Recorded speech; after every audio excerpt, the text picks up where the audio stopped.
It is in the extremes of Greenland that I find myself, and I curse the lying Norseman that named it so. The work pays, and it keeps me away from the troubles of home, so I signed on. Many months on this vessel later, though, I wish I had not. It is cold, and it is always wet.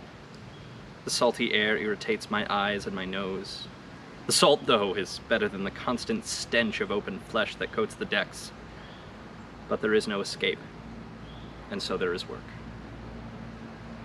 We're almost finished boiling the blubber, so the captain has dictated we be on the hunt.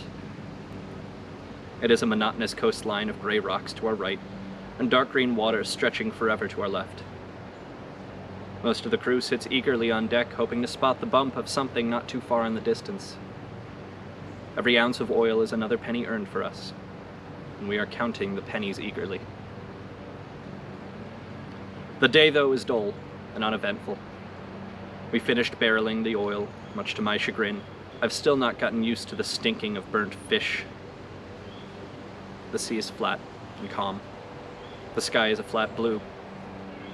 Chunks of ice occasionally float by us, reminding me of the chill in my bones, but there are no whales. For weeks, there are no whales. No matter how far we go, we have forsaken a coastal view and the ice grows ever more around us.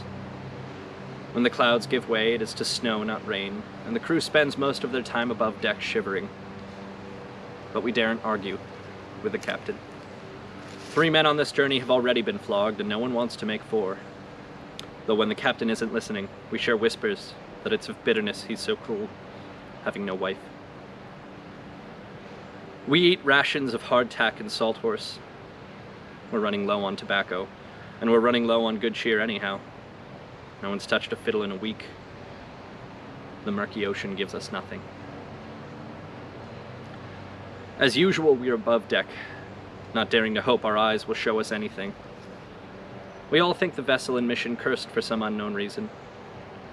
The pagans and Christian folk on board all agree, though the reason and manner differ. We shall roam for months without profit until our stores are empty, and then we shall go ashore, most of us in debt to the captain, and forced to sign for another tour. A man, Frederick, leaning against the rail stirs. There's something.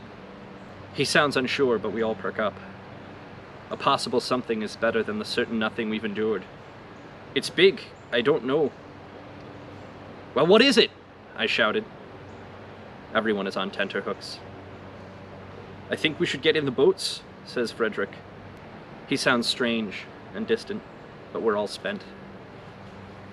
Still, we scramble too. Each man knows his place, even without the captain barking orders. The pursuit is not long, as the creature moves slow and seems not to dive. The fight, though, is long. We can't truly see what we pursue in the depths, but it is large and very powerful, and it takes every man to subdue it. Finally, we have weakened it enough to haul aboard deck. We assume our places and haul. Once the huge thing is above water, we realize all our excitement was for naught. That's no whale. What is it then? It's large, certainly. Sort of looks like a shark. What's on its eyes? Do you see that on its eyes? The captain had been silent.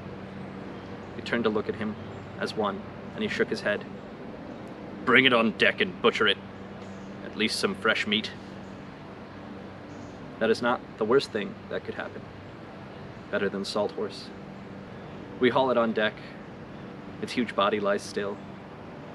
Its gray hide scarred, its eyes gray with yellow worms wriggling from the pupil. This beast is a horrible thing to look at. One man grabs an axe and approaches it. As soon as he gets close enough, the great beast unleashes a massive spasm. With a thump and a crack, he's thrown against the rail. He lies very still, and his eyes stay open. Again, the creature is still. What sort of women are you? Calls the captain. Kill the thing! Several more men grab harpoons and axes and approach. Soon blood runs thick on the deck.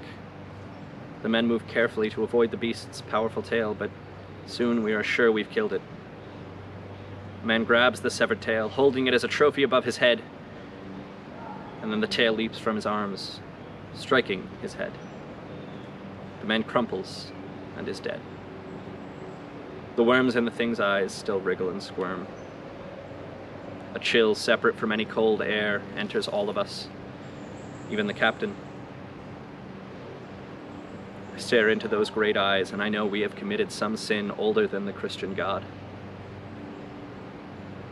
The men still near the hewn pieces of flesh back away in fear, and I watch as they all begin to spasm as one, chunks of flesh making a hard, wet thumps against the wooden deck. The jaw of the creature works slowly, testing and tasting. The yellow worms still wriggle. We are all afraid. We have found an old god that does not die.